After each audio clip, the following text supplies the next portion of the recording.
এখন তারা প্রশ্ন তুলতেছে যে আপনাদের বক্তারা যে কুফরি করছে ওটা ক্ষমা চায় নাই কেন? সুযোগ পাইছে কি না? পাইছে। কিন্তু এই অধম কাউকে ছাড়ি নাই।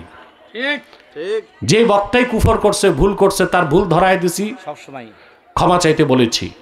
চাওয়া না চাওয়া তার বিষয়। সেজন্য বাউলদেরকে ছেড়ে দিব, এটা হয়? এই যে বাংলাদেশে কিছু বক্তা নামছে মাঠে, বক্তা না প্রবক্তা আল্লাহ ভালো জানেন।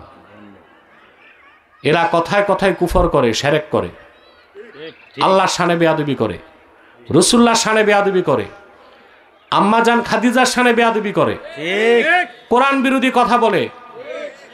এইসব ভণ্ড মৌলবীদের কারণে আজকে ভণ্ড বাউলরা মাঠে নেমেছে। এই দেশের আলেমরা, তৌহিদি জনতা, মুসলমান কারো পায়ে পা দিয়ে লাগে নাই। বাউলরা তো যুগের পর যুগ গান গেয়ে চলছে, কোন আলেম যে তাদের আসর ভাঙছে? আলেমরা মাঠে নামলো কেন? আল্লাহর শানে যখন বেয়াদবি হয়েছে, আলেমরা তা মেনে নিতে পারে না। আলেম তো দূরে থাক, কোনো মুসলমানই তো মেনে নিতে পারে না।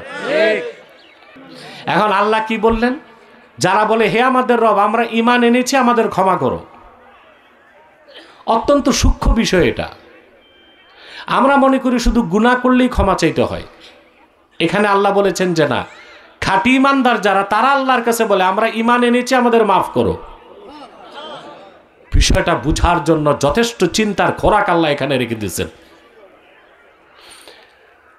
সকল ধরনের ক্ষমা এক নয়। কাফের মুশরিক শিরক কুফর থেকে ক্ষমা চায়, ঈমান এনে মুসলমান হয়। আর যারা নেককার, গুনাহগার, ঈমানদার, তারা আল্লাহর কাছে গুনাহ থেকে মাফ চায়। নেককারদের মধ্যে যারা আবরার, তারা আল্লাহর কাছে ছোটখাটো গুনার জন্য মাফ চায়। আর যারা মুকাররাব, আল্লাহর নৈকট্য প্রাপ্ত, তাদের গুনাহ না থাকলেও তারা আল্লাহর কাছে মাফ চায়। কারণ বান্দা যত বেশি আল্লাহর কাছে ক্ষমা চায়, আত্মসমর্পণ করে, আল্লাহ তত বেশি তার উপর রাজি খুশি হয়ে যান। ক্ষমা চাওয়ার মানে এই না আমার গুনাহ আছে। যার গুনাহ নাই, ঈমান যত বেশি, সে তত বেশি ক্ষমা চায়। সুবহানাল্লাহ। আল্লাহর বিনয়ী বান্দার আলামত হচ্ছে সে ভুল না করলেও ক্ষমা চাবে। সুবহানাল্লাহ। আর আমাদের বদ অভ্যাস, এখন আমরা বড় বড় ভুল করার পর আল্লাহর কাছে ক্ষমা চাইতে চাই না। ঠিক না? ক্ষমা চাইতে লজ্জা পাই। এই যে বাংলাদেশে কিছু বক্তা নামছে মাঠে, বক্তা না প্রবক্তা আল্লাহ ভালো জানেন। এরা কথায় কথায় কুফর করে, শিরক করে, আল্লাহর শানে বেয়াদবি করে, রাসূলুল্লাহর শানে বেয়াদবি করে, আম্মাজান খাদিজার শানে বেয়াদবি করে, কোরআন বিরোধী কথা বলে। এইসব ভণ্ড মৌলবীদের কারণে আজকে ভণ্ড বাউলরা মাঠে নেমেছে। এখন তারা প্রশ্ন তুলতেছে যে আপনাদের বক্তারা যে কুফরি করছে ওটা ক্ষমা চায় নাই কেন? সুযোগ পাইছে কি না? পাইছে। কিন্তু এই অধম কাউকে ছাড়ি নাই।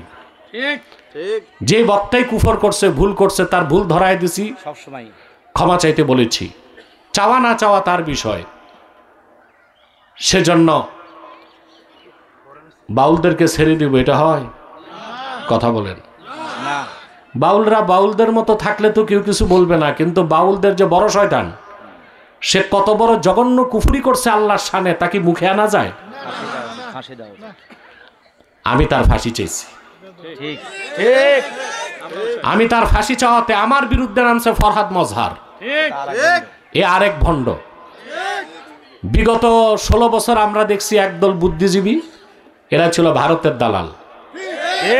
এখন আরেক দল বুদ্ধিজীবী মাঠে নামছে, এরা হচ্ছে মার্কিন যুক্তরাষ্ট্রের দালাল। ফরহাদ আমাকে অ্যারেস্ট করতে বলে, বর্তমান সরকারকে বলে তাকে গ্রেফতার করেন। তা আমি জবাবে বলছি, ফরহাদ বাড়াবাড়ি করো না, আগুন নিয়ে খেলা করো না। একবার মুসলমান মাঠে নামলে তুমি ফরহাদের দাড়িগুলো কোদাল দিয়া চাইসা বাংলাদেশ থেকে বের করে দিবে। এই দেশের আলেমরা, তৌহিদি জনতা, মুসলমান কারো পায়ে পা দিয়ে লাগে নাই। বাউলরা তো যুগের পর যুগ গান গেয়ে চলছে, কোন আলেম যে তাদের আসর ভাঙছে? আলেমরা মাঠে নামলো কেন? আল্লাহর শানে যখন বেয়াদবি হয়েছে আলেমরা তা মেনে নিতে পারে না। আলেম তো দূরে থাক, কোনো মুসলমানই তো মেনে নিতে পারে না। ভুল করলে ক্ষমা চাইতেই হবে। ভুল যে করে না ইমানদার, সে আরো বেশি ক্ষমা চাবে। সুবহানাল্লাহ। ইমান আনার পরে বান্দা যদি ভুল করে ক্ষমা চায়, আল্লাহ আরো খুশি হয়ে যান। যে বান্দা যত বেশি আল্লাহর কাছে ক্ষমা চায়, তার মর্যাদা তত বেড়ে যায়। ক্ষমা চাওয়া হচ্ছে আদমের উত্তরসূরিদের কাজ, আর ক্ষমা না চাওয়া হচ্ছে ইবলিসের উত্তরসূরিদের কাজ। ক্ষমা চাওয়া কাদের কাজ? আদমের উত্তরসূরিদের কাজ। ক্ষমা না চাওয়া